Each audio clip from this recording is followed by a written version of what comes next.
Hi అండి. ఇలా lining cutting చేసినప్పుడు ఒరిజినల్ మీద ఏ విధంగా పెట్టి కటింగ్ చేసుకోవాలో చూపిస్తానండి.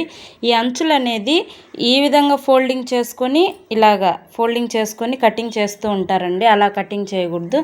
ఈ ఫోల్డింగ్స్ అనేటివి మనం ముందుకు వేసుకొని ఈ విధంగా back part, hands, front part cross అయితే క్రాస్ వేసుకోండి, స్ట్రైట్ అయితే స్ట్రైట్ వేసుకోండి. ఈ విధంగా పెట్టేసుకొని క్రాస్ బెల్ట్ నేను ఇక్కడ అనేది